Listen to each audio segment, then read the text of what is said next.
All right, fine. I'm retired now. Just show up at a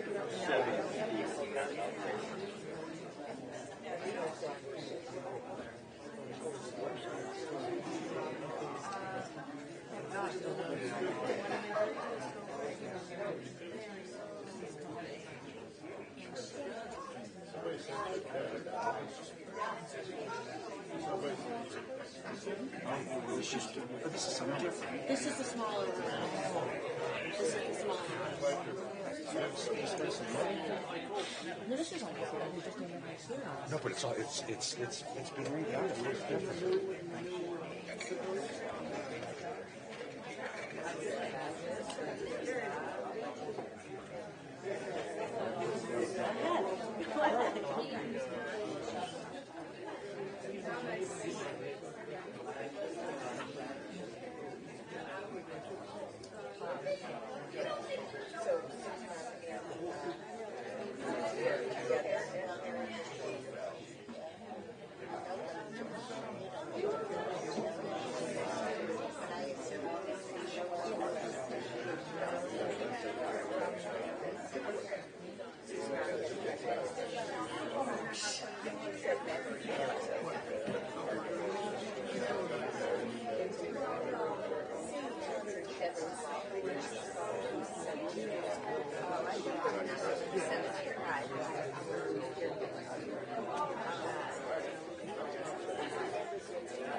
discharged, you may perform the hand salute. If you are currently serving in the military, you may also perform the hand salute. Thank you.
be seated.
Friends, we gather together this afternoon to celebrate the life and to honor the memory of Lou Sternberg. Lou's family so very much appreciates your presence here with them. At times like this, there is nothing more comforting than to have the presence of each of us to the other. And I think we all know how important it is, how important personal presence is. So we very much appreciate it. Adonai ma'adam v'teda ehu ben enosh v'chashvehu. O Lord, what are we that you have regard for us? What are we that you are mindful of us? We are like a breath, our days are as a passing shadow. We come and we go like grass, which in the morning shoots up renewed, in the evening it fades and it withers. You cause us to turn to dust, saying, return, you mortal creatures. Would that we were wise, that we understood whither we are going. For when we die, we carry nothing away. Our glory does not accompany us. Mark the wholehearted and behold the upright. They shall have peace. The author of the first of the Bible's 150 Psalms describes for us in language that is both poignant and succinct the nature of the good life and the fruits of that life. Happy are those who have not followed the counsel of the wicked or taken the path of sinners or joined the company of the insolent. Rather, the teaching of God is their delight, and they study that teaching day and night. They are like a tree planted beside streams of water that yields its fruit in its season, whose foliage never fades, and whose fruit always flourishes. Please join with me in the recitation of the 23rd Psalm. The Lord is my shepherd, I shall not want. He maketh me to lie down in green pastures. He leadeth me beside the still waters. He restoreth my soul. He guideth me in straight paths for his name's sake. Yea, though I walk through the valley of the shadow of death, I will fear no evil, for thou art with me. Thy rod and thy staff, they comfort me. Thou preparest a table before me in the presence of mine enemies. Thou hast anointed my head with oil, my cup runneth over.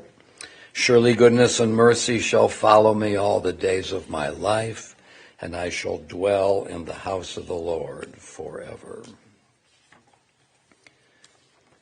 Kohelet, the author of the biblical book of Ecclesiastes, reminds us that for everything there is a season, a time for every experience under the heavens, a time to be born and a time to die, a time to plant and a time to uproot what is planted, a time to tear down and a time to build up, a time to weep and a time to laugh, a time to grieve and a time to dance, a time to throw stones and a time to gather stones, a time to embrace and a time to refrain from embracing, a time to seek and a time to lose, a time to keep and a time to discard, a time to tear and a time to sow, a time to keep silence and a time to speak.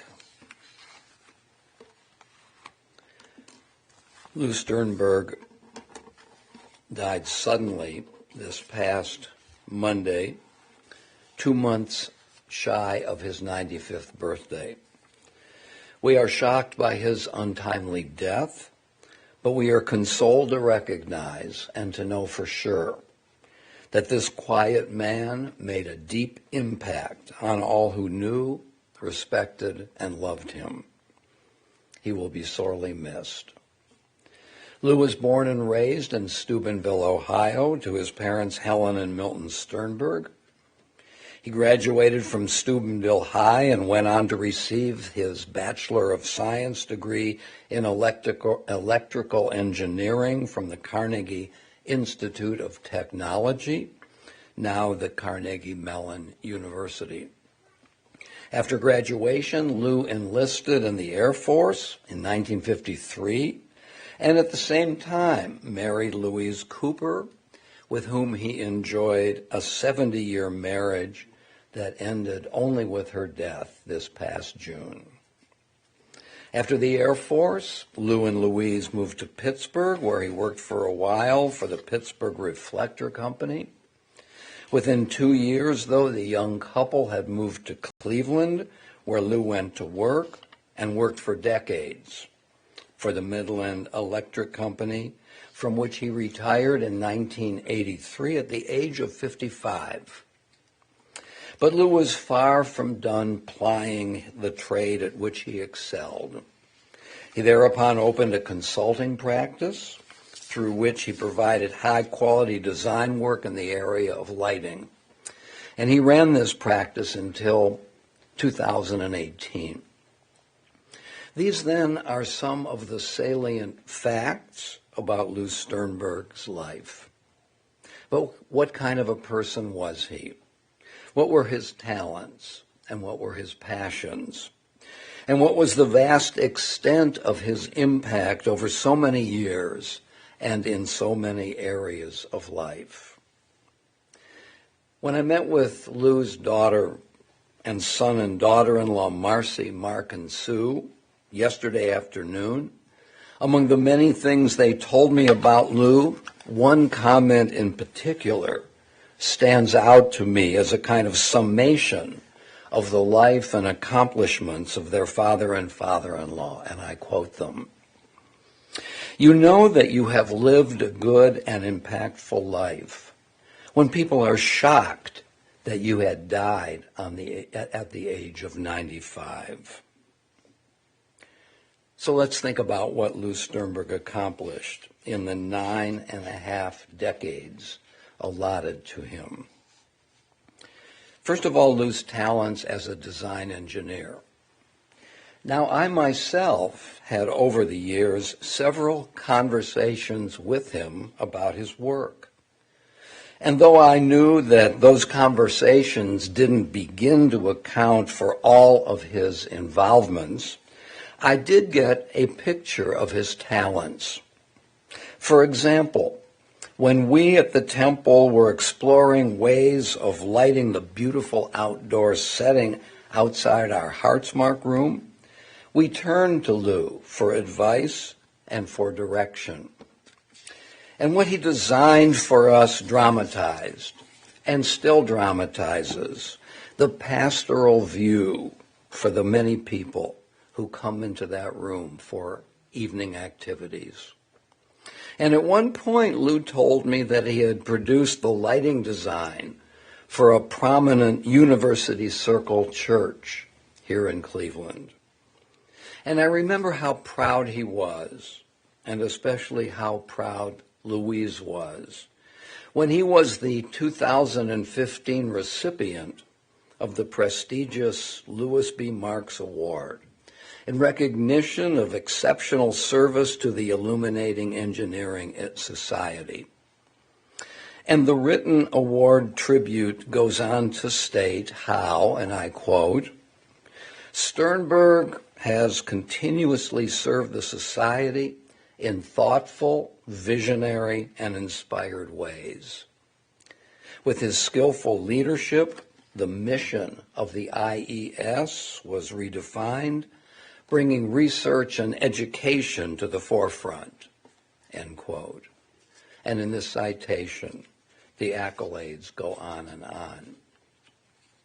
And Lou's talent for engineering and for creative approaches to finding effective solutions to challenging situations manifested itself in his personal life as well. Lou had an extremely well-equipped home workshop, and he loved to fix things around the house. So, for example, rather than go out and buy a new appliance when the old one seemed beyond repair, Lou examined that appliance until he discovered exactly what had broken down, and then he fixed it himself. And when from time to time he couldn't repair a broken part, he would simply build a new one for himself. And what allowed him to be so dexterous and so effective? three things at least. He had fine motor skills. He had enormous self-confidence, about which he never bragged. And he had good tools. He was, his children told me, a real tool man, possessing, as he did, every tool a master craftsman would need. No wonder this creative and resourceful man loved to work in his workshop. And here's another thing we can say about Lou Sternberg, that he lived a life of service. Even after he had retired from Midland Electric, he continued to contribute to his community, and really to the very end. For many years, Lou and Louise volunteered to oversee a voting location on Election Day. And so very often, Lou was put in charge of that operation. I myself remember the many occasions over the years when I went to Menorah Park to vote and being greeted warmly by Louise and Lou, who gently reminded me how and where to cast my ballot. In addition, Lou and Louise volunteered for Meals on Wheels for 7 or 8 years, taking the much-needed food to those who would have had great difficulty shopping for themselves. In addition, Lou served on the boards of Belfair and Consul Gardens. He was the president of our Temple's Men's Club and served on our building committee for many years, always making sage comments about what our building needed and suggesting ways to satisfy that need. Moreover, Lou was a longtime president of the Carnegie Mellon Alumni Association, and he regularly interviewed students who were applying to that storied university. Indeed, Lou was, as Louise used to say, president of everything. As if all of this were not enough, Lou for many years taught classes on the complexities and the aesthetics of lighting as an adjunct professor at Tri-C. To say, therefore, that Lou Sternberg lived a life of service is, when we examine the wide array of his contributions, a vast understatement. And when we look at Lou's personal qualities, we can easily see why he was so often called upon to steer an organization or an activity. For Lou was a person whom everyone respected for his organizational skills, because he treated everyone with kindness and respect, and because he himself was honest to a fault. He always told his children to do the right thing, even if that meant going back and apologizing for something they had done. And Lou himself always tried to do the right thing. In short, Lou Sternberg was a man of his word, a man of unalloyed integrity, and a man whose commitments were steady and deep. His children told me that he was always there for them when they were growing up and beyond. Lou and Louise came to all of their games, attended their swimming meets and their college activities and their graduations, and they do the same for their grandchildren as well. In so many ways, it seems to me, Lou Sternberg was a paradox. Though he had strong opinions, he was soft-spoken and didn't insert himself into the conversations others were having until he was asked for his opinion. He was a quiet soul with enormous inner vitality. He knew his own mind, but he was willing to accede to the dictates of common sense. For example, after Louise had died, Lou was adamant about remaining in his home, But as soon as his children provided cogent reasons for him to go to Menorah Park, he acknowledged the power of common sense, and he moved. And when he finally did move into Menorah Park, he quickly adjusted and became a formidable presence there. Soon he became the manager of the Myers Towers store and did all the shopping that it needed. And he ran that store for the 3 days a week that it was open. And recently he said that the store was making more money than it ever had. Indeed, even in his 95th year, Lou was still living for the next day. For on the day that he died, he had already turned the calendar to tomorrow.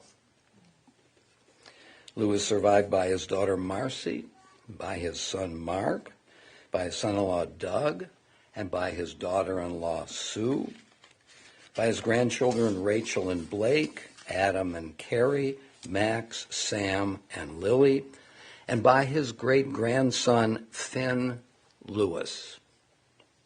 He was predeceased by his parents, Milton and Helen, and by his wife, Louise.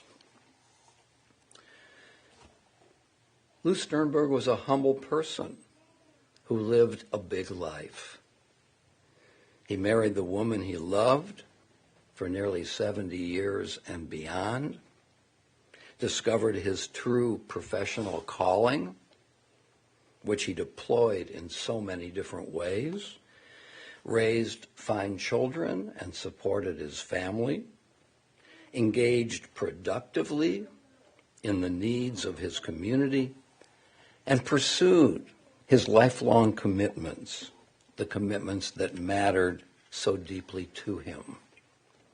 He was, to put it succinctly, a quiet but effective presence and a very good guy. We will miss him. Zichrono livracha. The memory of Lou Sternberg will always be our blessing. Amen.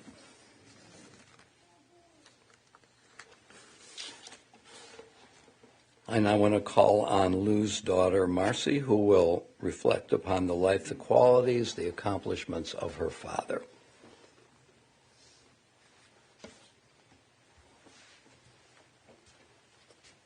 Thank you, Rabbi.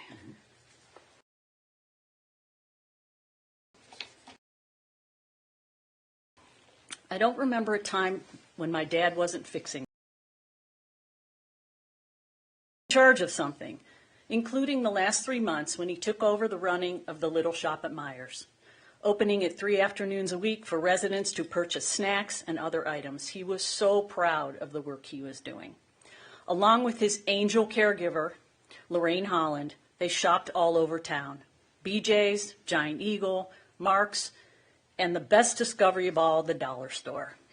He was so excited. They had their best day ever last Friday. He was even going over merchandising plans on Sunday with my brother Mark. The last 6 months at Myers were like a new chapter for him. He was a gentle, patient man. He spent the last 3 years taking care of my mom. He cooked, he cleaned, he did laundry, all the things he had never done before. He was her sole caregiver until she passed away in June. I'm convinced she needed him. So after 6 months, she called to him and said, "Lou, it's time. I need my meals. I need my clothes. I need a ride to exercise class. Where are you?" So before that, they were known as L&L. They traveled the country as president and first lady of the Illuminating Electrical Society. I'm not really sure what he did, but he gave a lot of speeches. He loved giving speeches, and a lot of you know that. He received the Louis B. Marks Presidential Award for exemplary service to the IES in 2015. He was involved in so many things, but since we don't have an hour or so to go over it, I'm going to highlight a few things I remember most. His loves, my mom, for over 70 years, Carnegie Mellon University, where he was president of the Alumni Association, attended the fairs, interviewed countless kids for admission to his beloved university, Beechwood. He and Mom were residents for over 65 years. In later years, they attended the elder classes, the luncheons, the concerts, anything they could do. My dad even took Lorraine to the last elder concert. His grandchildren, children, and Finn. I think we really were number 2. I'm not sure, but every inch of his apartment was covered with pictures of all the kids. The temple, they were members for over 60 years. I even found the welcome letter from Rabbi Ava Silver accepting their request for membership, 1968. He was president of the Temple Men's Club and helped with the lighting design for the most recent renovation, as Rabbi mentioned. My dad gave the word organization a whole new definition. While going through his papers the other night, I found, in pristine condition, a letter he had written to the local Kenny King's restaurant in 1963. He took them to task for seating one person at a table for 4 to 6 people, while the 4 of us stood there waiting for dinner. He also pointed out that we turned around and left after waiting 15 minutes and went to one of the other many fine establishments on Northfield Road. Oof. I also found a detailed list from their wedding in 1953 of all the checks they received from relatives, the name and the amount. So my children and my husband would make fun of my lists and all the lists and everything that I keep. So I know where I got it. What I did not find were copies of invoices of things he fixed for friends. He could fix anything. He could rewire anything, including televisions. The new flat screens were off limits, but I'm sure he would have figured them out eventually. I remember as a small girl going with him at night to friends' houses to fix something, or him tinkering in the basement at a workshop. My friend Dory, who lives in Israel, called me yesterday, and she said that her husband Danny was always amazed at how my dad stood on a chair for over an hour rewiring a chandelier for his mother-in-law, Rhoda Rosenblatt. So we all know that he was an amazing guy. Anytime you mention light bulb, he was all about it.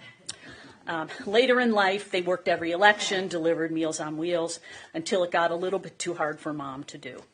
He loved his children and grandchildren. Together, he and Mom attended every high school and college graduation, from Bexley to Deerfield to Wittenberg, Miami, and Wisconsin. They never missed a parents' weekend for me at Elmira College. Nothing could have made him happier than Rachel getting a job in Cleveland Heights. She lived there, and he would run over at the drop of a hat. He even just went to plug in the window air conditioner she thought was broken. Well, Dad, I could say a lot more, but we will miss you so much. We love you. Thank you. Thank you. And now Lou's son, Mark.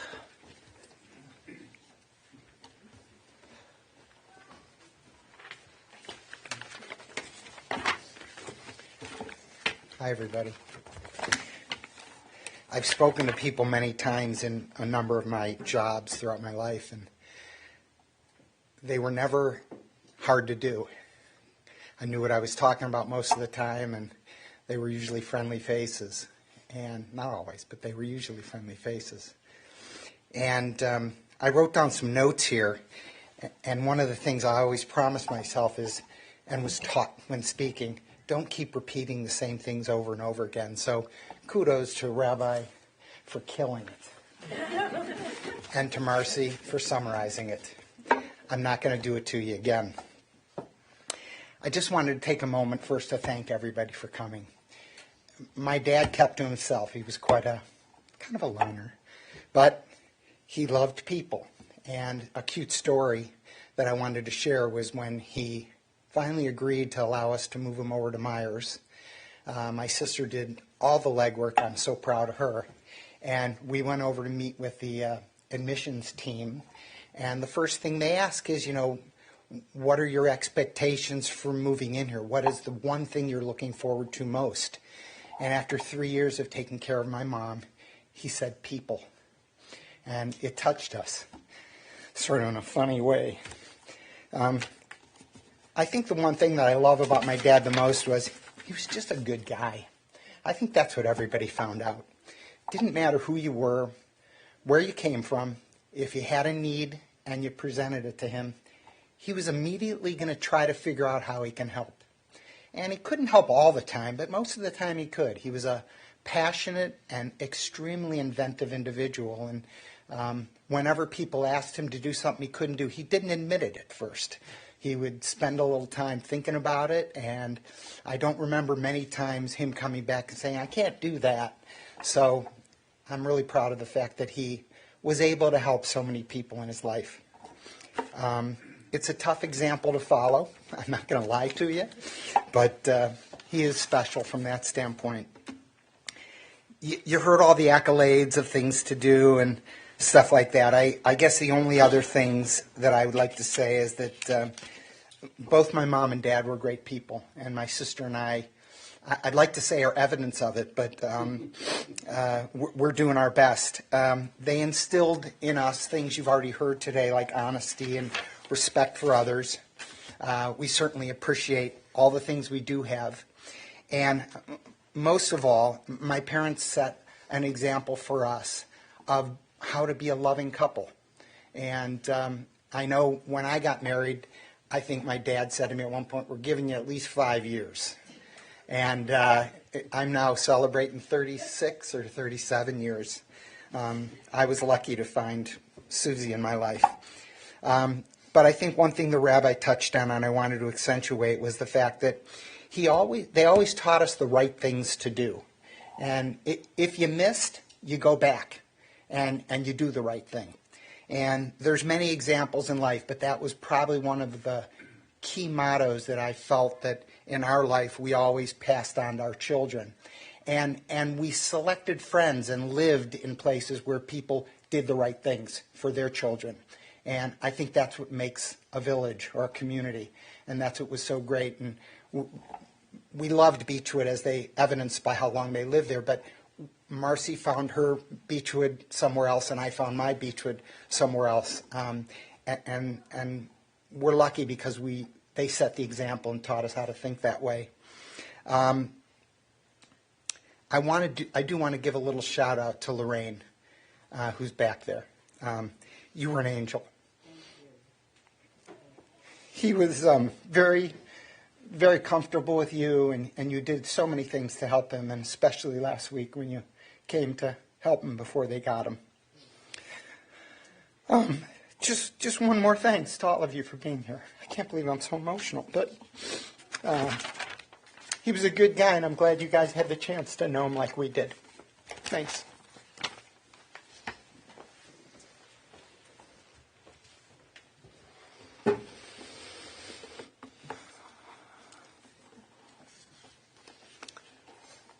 Well, I think we all feel emotional at this point as we are witness to accolades for a life extremely well lived.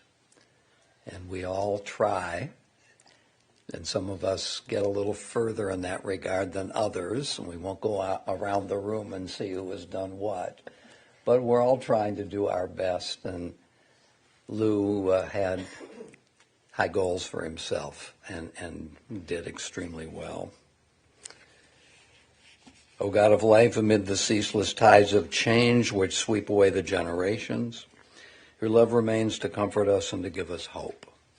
Around us are life and death, decay and renewal, the flowing rhythm that all things obey. Our life is a dance to a song that we cannot hear. Its melody courses through us for a little while, then it seems to cease. Whence the melody and whither does it go? In darkness as in light, we turn to you, the source of life and the answer to all of life's mysteries.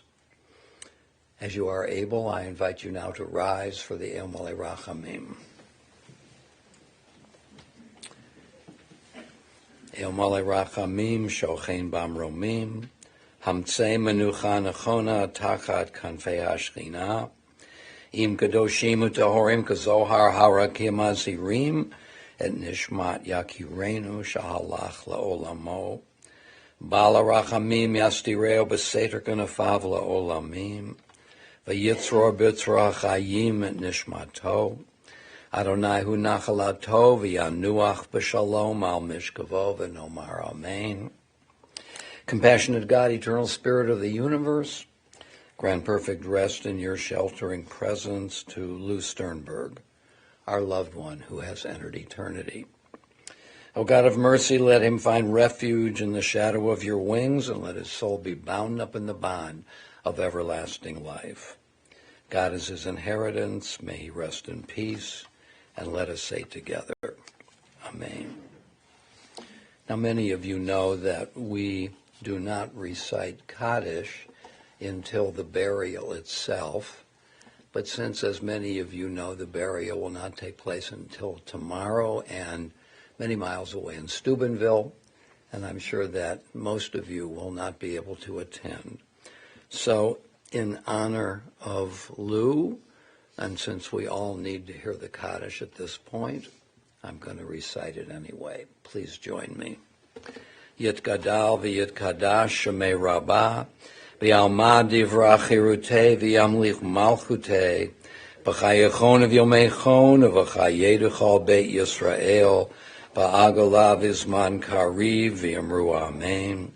Yehei shemei rabbah mevarach le'olam olamei almaya, Yitbarach v'yishtabach v'yitpa'ar v'yitromam v'yitnaseh v'yithadar v'yitaleh v'yitalal shmei d'kudashah barichu le'ela min kol birchata v'shirata tushbachata v'nechemata da'amiran b'yalma v'yamru amen. Yehei shalom arabah min shemaya v'chayim aleinu v'al kol Yisrael v'yamru amen. Oseh shalom b'mromav, hu ya'aseh shalom, aleinu v'al kol Yisrael v'yamru amen. May the source of peace send peace to all who mourn and comfort all the bereaved among us, and let us say together, Amen. Will you please be seated? I want to announce that the family of Lou Sternberg will receive friends at the Hiller residence at 37102 Deer Run, 37102 Deer Run, from today, from 3 o'clock to 7 o'clock in the evening. This concludes our service. Once again, on behalf of the family, your presence here is of immeasurable comfort to the family. Thank you.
This concludes our service.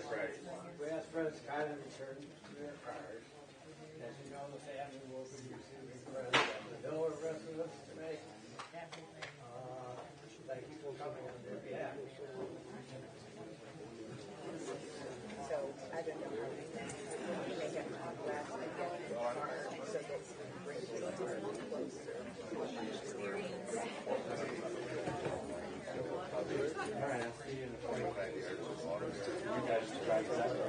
No, when it gets so, yeah.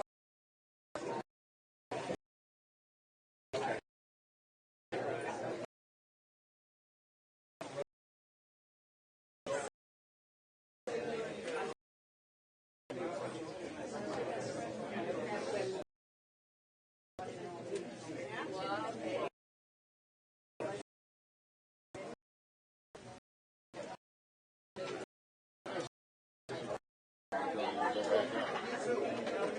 can imagine.